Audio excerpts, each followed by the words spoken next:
여러분은 MBTI 테스트를 혹시 해보셨습니까? 저는 이 테스트를 처음 해봤던 것이 20여 년 전에 대학을 다닐 때에 처음 해봤고요. 그리고 몇 년 있다가 제가 저와 아내와 함께 스리랑카로 이제 1년 동안 선교사로 파송되기 전에 합숙을 하면서 훈련을 받았었는데 그때도 MBTI 테스트를 해보았습니다. 이 테스트는 사람의 성격 유형을 16가지로 분류를 합니다. 16가지의 유형으로 나눠서 이 사람은 이런 특징을 갖고 있고 이 사람은 이런 특징을 갖고 있다라고 그렇게 이제 캐테고리별로 분류를 해줍니다. 저는 어떠한 유형을 지니고 있냐면 INTJ라는 유형을 제가 갖고 있는데요. 이런 설명이 되어 있습니다. 한번 잘 들어보십시오. 제가 정말 그런 사람인가? 제가 다 전체적인 설명은 드리지는 않지만 간단하게만 드리면 제가 좋은 것만 뽑았습니다. 이 성격 유형은 합리적이고 공정함을 추구하며 첨단 과학 기술 분야에서 두각을 나타낸다. 제가 좀 과학 분야에 종사를 해야 되는데 주님이 불러주셔서 주회를 감당하고 있습니다. 무엇보다 독립적이면서도 열린 사고와 강한 의지를 가지고 있다. 이렇게 되어 있습니다. 이 성격 유형의 대표적인 인물이 누가 있는지 보니까 스티븐 호킹이나 앨런 머스크 같은 그런 과학자들이 있었고요. 또 의외의 인물들도 있었습니다. 이명박 전 대통령, 또 서태지, 그리고 블라디미르 푸틴 대통령도 INTJ다라고 되어 있었습니다. 딱 봐도 자기 주관이 좀 강한 사람들, 또 한번 계획하면 끝까지 이것을 성취하는 사람들이 바로 이런 유형에 속해 있다는 것을 알 수 있습니다. 저도 원래 이런 특성을 가지고 참 열심히 인생을 살았는데요. 예수님을 만난 이후에는 이런 성격들이 좀 많이 그래도 변화된 것 같습니다. 그래서 이제 목회를 하다 보니까 사람을 좀 품고 안아주고 또 사랑해주고 함께 시간을 보내는 쪽으로 많이 개발이 된 것 같습니다. 오늘 말씀의 제목은 다름을 극복하는 영성입니다. 이 세상에는 자신의 생각과 또 나름대로의 배경과 문화와 언어를 가지고 살아가는 수많은 사람들이 존재하죠. 그러다 보니까 두 사람 이상만 모인 곳에는요, 다름이라는 것이 존재하고 그러다 보니까 의견이 일치할 때도 있지만 불일치할 때도 있고 그리고 관계 문제가 발생할 때가 분명히 있게 됩니다. 그렇다면 하나님의 교회는 어떤 곳일까요? 우리 가운데는 서울 출신의 집사님도 계시고 또 부산 출신의 권사님도 계시고 제가 가보지는 않았지만 나로도라고 여러분 들어보셨죠? 나로도 출신의 장로님도 계십니다. 또 저희 교회 안에는 멕시코에서 오신 형제님들, 에콰도르, 온두라스, 또 아르헨티나에서 오신 스페니시 형제님들이 계십니다. 또 열번 교회는 저 멀리 아프리카에서 오신 분들도 계시고 또 이곳에 태어난 미국에서 태어난 2세들도 존재합니다. 이러한 사람들이 하나 되는 것이 얼마나 어렵고 사실 힘들겠습니까? 세상이 추구하는 하나됨의 방식은요, 최대한 많은 사람들의 다양성을 존중해주고 인정해주는 것입니다. 가령 성적 정체성을 가진 그 여러 사람들 중에 혼란을 갖고 있는 사람들, 동성애를 찬성하는 사람들, 혹은 그 동성애적인 성향을 갖고 있는 사람들조차도 세상은요, 그들의 다양성을 인정해주고 법적으로 권리를 보호해줘야 되는 것이 아닌가. 이렇게 할 때에 최대한 많은 사람들이 다양하게 어울릴 수 있고 어우러질 수 있다. 그러한 세상을 지향합니다. 그러나 성경은 하나됨의 방법을 전혀 다르게 제시하죠. 그게 뭐냐면 우리 모두가 예수님 안에 거할 때에 우리는 하나 될 수 있다라고 말을 합니다. 우리 안디옥 교회 성도들이라면 너무나 잘 알고 있는 말씀이 갈라디아서 3장 28절의 말씀이죠. 너희는 유대인이나 헬라인이나 종이나 자유인이나 남자나 여자나 다 그리스도 예수 안에서 하나이니라.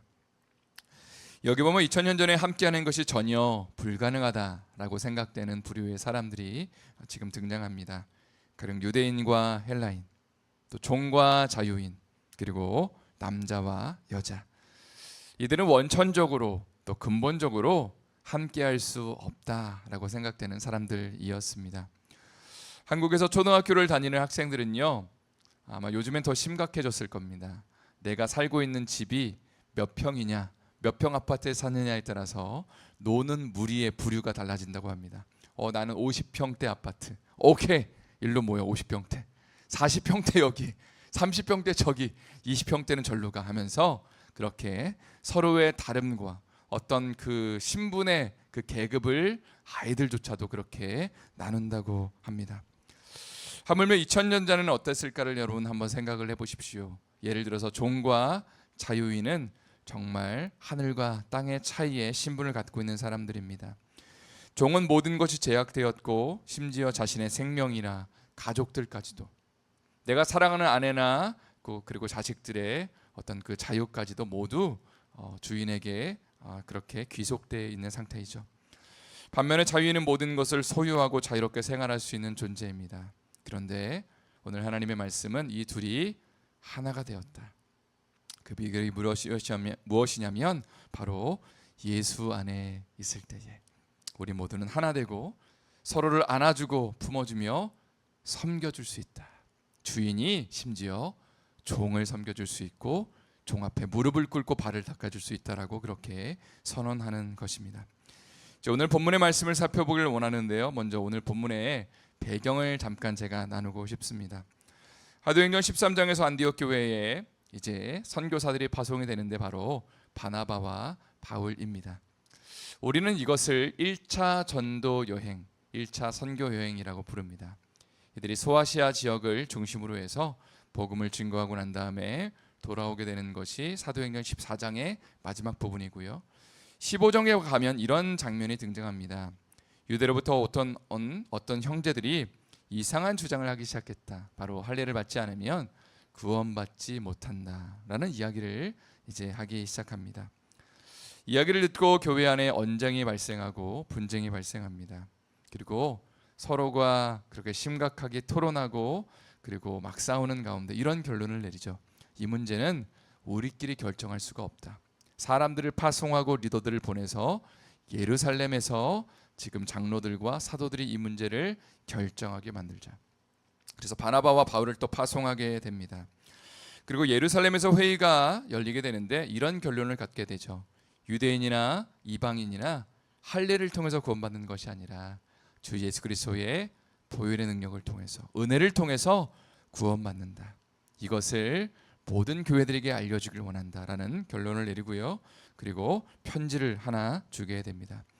그리고 나서 오늘 본문이 펼쳐지게 되는데 30절과 31절의 말씀을 한번 다 같이 저희 읽어보도록 하겠습니다. 시작.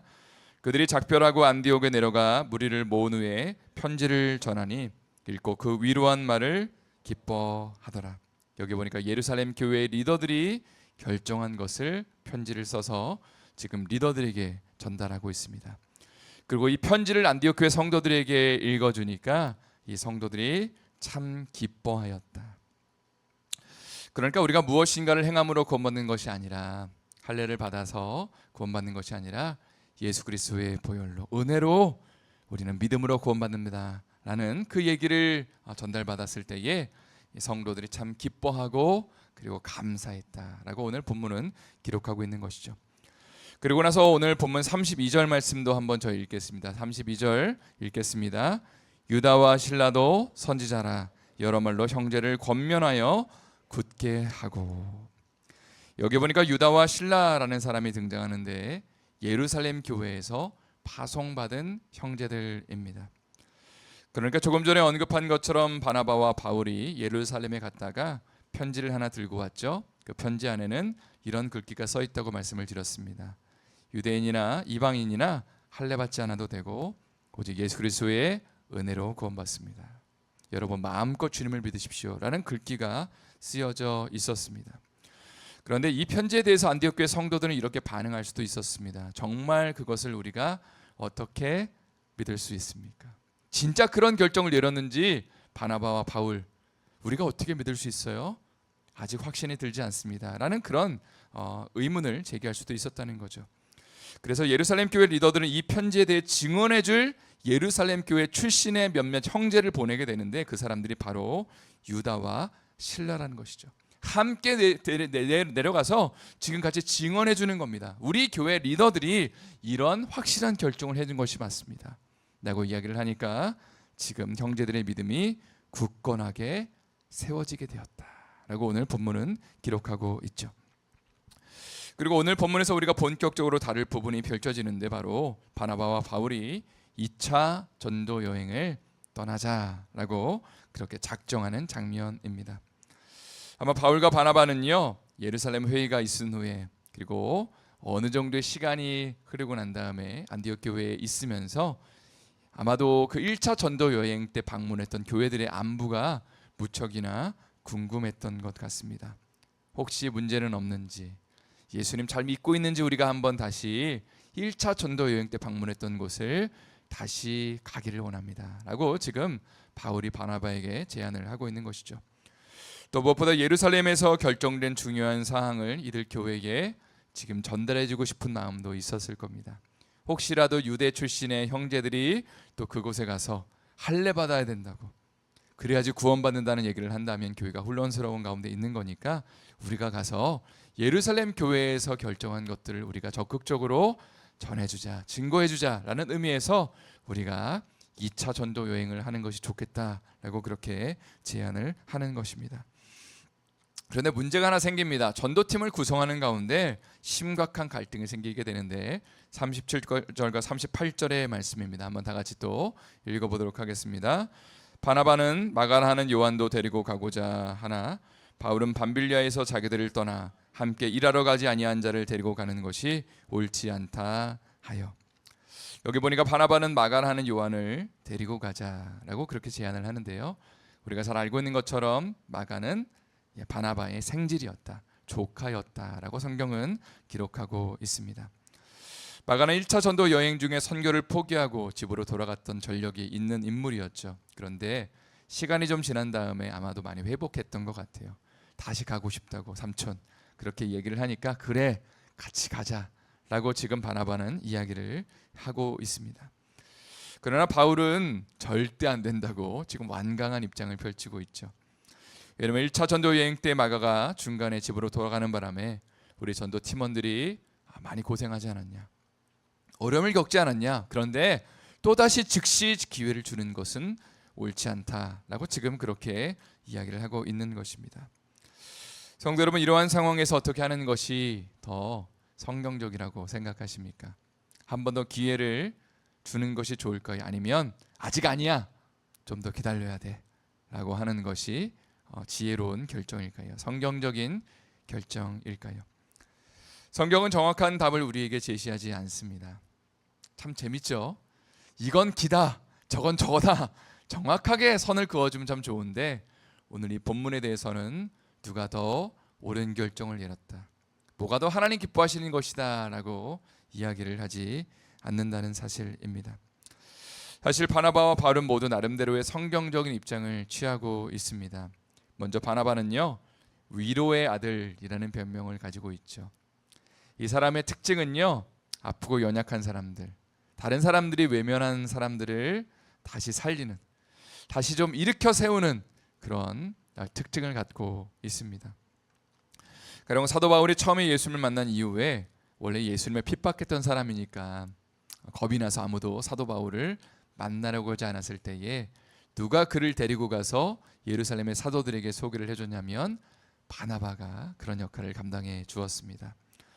또 사도 바울이 자신의 고향 다소에 가서 무료한 시간을 아마 보내고 있을 때에 이제 안디옥 교회 담임 목사님이었던 바나바가 이제 바울을 데리고 와서 함께 우리 동역하자고 그렇게 안디옥 교회 리더로 세우는 역할을 감당하게 되죠. 이처럼 바나바는 어떻게 해서든지 안 되는 사람을 되는 방향으로 세우는 방향으로 그렇게 위로하고 격려하고 안아주는, 아마도 하나님의 그 사랑의 측면, 자비와 긍휼의 그 아버지의 마음, 예수님까지도 내어주시는 그 하나님의 그 성품을 많이 닮아 있는 것 같습니다. 반면에 사도 바울은 하나님의 공의와 거룩의 성품을 대변하는 사람처럼 보입니다. 우리가 잘 알고 있는 것처럼 하나님은 공의롭고 또 공평한 재판관이십니다. 마이크가 조금 이상한데 좀 봐주시면 감사를 드리겠습니다. 그런데 공의로운 재판관이 가령 살인죄를 저지른 사람을 용서해주고 아무 죄가 없다고 말한다면 공의와 공평함이 깨어지게 될 것입니다. 오히려 자신의 법과 원칙을 따라서 모든 것을 공정하고 공평하게 판단하는 것이 공의로운 재판관의 특징입니다. 이러한 하나님의 성품이 사도 바울에게 발견되는 것입니다. 참고로 바울은 바리새인 중에 바리새인이었고 예수 믿는 사람을 핍박했던 인물이었습니다. 그러니까 그의 머릿속에는 그의 그 성격적으로 한 번 아니다라고 생각하면 생명 걸고 그거를 반대해야 되는, 한 번 기다하니까 예수님을 이제는 생명을 걸고 전하는 사람이 돼버렸죠. 그의 성품, 그의 성격은 정말 한 번 하면 딱 부러지게 하는 그런 성품을 가지고 있었습니다. 따라서 전도 여행이라는 중차대한 프로젝트를 진행하면서 한 번 낙오된 사람을 바로 데리고 가는 것은 옳지 않다. 복음 사역의 그 전파에 방해가 될 수 있다라는 차원에서 마가를 지금 데려가는 것은 옳지 않다라고 지금 이야기를 하고 있는 것입니다. 이제 오늘 본문의 39절부터 41절의 말씀을 마지막으로 우리 함께 읽기를 원합니다. 39절부터의 말씀을 함께 읽겠습니다. 서로 심히 다투어 피차 갈라서니 바나바는 마가를 데리고 배 타고 구브로로 가고 바울은 신라를 택한 후에 형제들에게 주의 은혜에 부탁함을 받고 떠나 수리아와 길리기아로 다니며 교회들을 견고하게 하니라. 여기 보니까 겉으로 보기에는 두 사람은 좋은 결론을 낸 것 같지가 않습니다. 왜냐하면 서로 심히 다투어 피차 갈라섰다. 이 말씀을 보면서 드는 생각이요, 성경은 참 솔직하게 모든 것들을 오픈해서 기록하고 있구나라는 생각이 들었습니다. 사실 저 같으면요, 이런 결론을 내렸어도 기록은 두 사람이 잘 협의해서 한 사람은 이리로 가고 한 사람은 저리로 가서 한 군데 간 게 아니라 두 군데로 갔다, 이렇게 기록할 텐데 성경은 아주 솔직하게 서로 심히 다투어 피차 갈라섰다라고 그렇게 기록하고 있습니다. 성도 여러분, 오늘 말씀의 제목은요, 다름을 극복하는 영성입니다. 오늘 본문만 보면 바울과 바나바가 서로의 다른 의견 때문에 각자의 길을 가는 것으로 그렇게 끝나고 있죠. 그러나 곰곰이 오늘 말씀을 묵상하다 보면 바나바와 바울이 각자의 길을 걸어가고 있지만 결국 이들이 바라보는 지향점은 하나라는 생각을 하게 됩니다. 그것은 바로 예수 그리스도의 복음을 증거하는 일이죠. 참으로 힘들고 어려운 상황이지만 이미 세워진 교회들을 찾아가서 우리가 행함으로 구원받는 것이 아닙니다. 주 예수의 보혈로 구원받는 것입니다. 예수님 붙잡으시면 됩니다, 여러분. 예수님만 바라보면서 사시면 됩니다. 그것만으로 충분합니다 라고 그 얘기 해주고 싶어서 힘들고 어려운 가운데, 고난 가운데, 고통 가운데 우리 그래도 전도여행 가자라고 제안하고 있는 것이죠. 물론 결론적으로 보면 하나님은 바나바와 바울이 걸어가는 각자의 길을 사용하셔서 복음이 계속 전파되게 만드셨습니다. 그러나 두 사람이 논쟁을 하는 가운데 조금 일찍 한 가지 사실을 마음 가운데 새기면 얼마나 좋았을까라는 그런 아쉬움이 드는데요. 그게 뭐냐면 우리 모두 이 모든 것들을 그리스도를 위하여 감당하는 것입니다. 좀 이 마음을 좀 마음 가운데 새기면 어땠을까? 주님이 당장이라도 이렇게 해라 라고 말씀하신다면, 혹은 당장이라도 싸움을 멈춰라 라고 말씀하신다면 내 생각이 아무리 오라도 주님, 제가 주님을 위해서, 그리스도를 위해서 제가 순종하겠습니다, 주님 기뻐하신 것을 행하겠습니다 라고 말할 수 있었다면 더 아름다운 결론이 나지 않았을까라는 생각을 하게 됩니다. 이제 말씀을 마무리하면서 우리 성도님에게 이런 도전을 드리고 싶습니다. 안디옥 교회는요, OICC 비전을 우리가 추구하는 교회죠. One in Christ Church. 문화와 배경과 언어와 세대가 다를지라도 예수님 안에서 있으면 우리 모두는 하나입니다. 그래서 제가 아까 말씀드린 것처럼 주인이 종을 섬길 수 있고, 더 많이 갖고 있는 사람이 더 없는 사람들을 안아주고 무릎을 꿇고 그들의 발을 닦아줄 수 있는 것이 하나님이 기뻐하시는 원인 크라이스트 철치의 모습입니다. 8월 19일부터 20일까지 안디옥 가족 수양회가 샌디코브 미니스트리에서 열리게 되는데요. 어떤 분들은 이미 등록하셨고 아마 어떤 분들은 아직 기도하고 계실 거라고 믿습니다.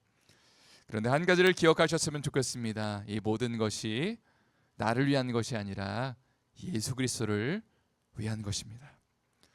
언어가 다르고 문화가 다른 사람과 함께 만나는 거 쉽지 않은 일이죠. 1박 2일의 시간을 보내는 것, 또 먼 거리를 운전하는 것 역시 쉽지 않은 일입니다. 그러니 모든 것들이 다 그리스도를 위한 것이라며, 또 우리의 삶 가운데 어떤 고민과 갈등이 있는데 그 모든 것들 가운데 주님이 말씀하신다며, 그 모든 것이 예수님을 위한 것이라면 네 주님, 오늘도 우리가 순종할게요. 다른 사람들을 섬기며 사랑하겠습니다. 하나 되겠습니다. 고백하며 결단하는 우리 삶이 될 수 있기를 예수님의 이름으로 축원드립니다. 다시 한번 예수님의 이름으로 축원드립니다.